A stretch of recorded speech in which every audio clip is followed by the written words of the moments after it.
Haven't had enough business before yet. Trust me, somebody somewhere is saying something bad about you.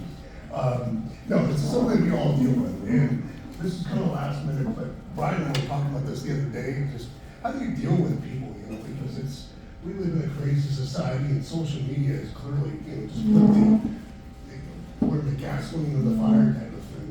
And, I've been in business for 30 years and doing different things, so I've seen a lot of things just like everybody in here. And we've all run into all kinds of crazy situations with crazy people. I had a guy, a salesperson to be fired just because his production wasn't up and he was just not listening and, a variety of things. Just wasn't working out. And he was one of those people, if you've ever had an employee you try to fire them and they didn't quite want to be fired, they didn't get that they were fired, they didn't want to go away, they didn't go away quietly. Well, that was this guy. And he, unfortunately, he was really upset about it. I mean, nobody ever likes getting fired. We all know that. If you've been fired, it's not a fun experience. And certainly I think that's the worst thing in owning a business as far as I'm concerned, is having to fire people. But with this guy, he was really upset, and he started out by first he emailed our sales manager just this horrible thing about how bad a manager she was, how she was horrible at sales, and all these just really nasty stuff. And she was an accomplished saleswoman, very good at what she did, and so completely baseless.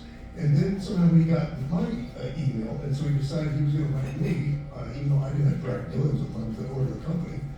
And so he wrote me this, it seemed like about a 3-page email telling me, about how bad our company was, how we're not going to survive.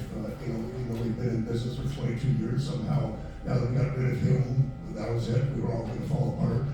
Just all kinds of stuff like that. And the question is, what do you do with somebody like that?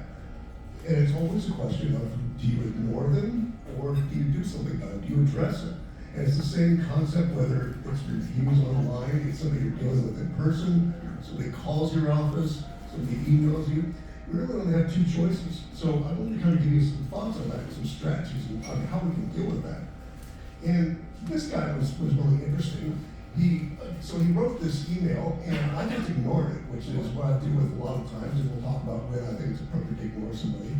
And I ignored it, and about 2 weeks later, I got a FedEx in the office there with a 4-page, single-spaced, handwritten note telling me what a bad owner I was, what a horrible entrepreneur. I didn't know what I was talking about. My podcast sucked, but apparently he listened to it, so he wasted his time. So here's this guy put an enormous amount of energy into saying how bad I was and how bad the company was.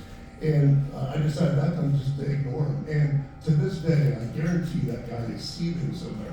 Because what drives people like that nuts more than anything is if we don't respond at all. Because that's what they're looking for. They're looking for that interaction, that back and forth. So in some circumstances, that's what we want to do. We want to ignore them.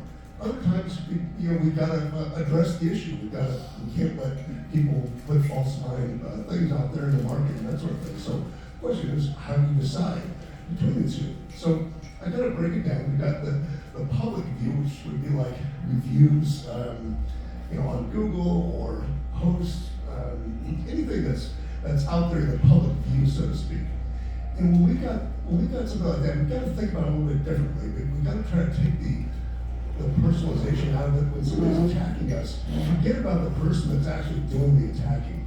What we want to do is think about who is seeing this and think about what do they think. When they're looking at this review, what's going through their mind? And how do we want them to perceive us? And if we take it from that standpoint and we look at it, what do I need to show or say to this person who's looking at this review to let them know suddenly this person doesn't know what they're talking about, they're wrong, and this company is legit and professional. So it's very simple. So you've probably seen good and bad examples of that. Like you go to Amazon, you'll see it sometimes companies will respond, and some people will get in an argument literally back and forth with somebody, but which is unbelievable to me that you're going to do that, but it happens. So that's the last thing we're going to do is get into an argument with somebody.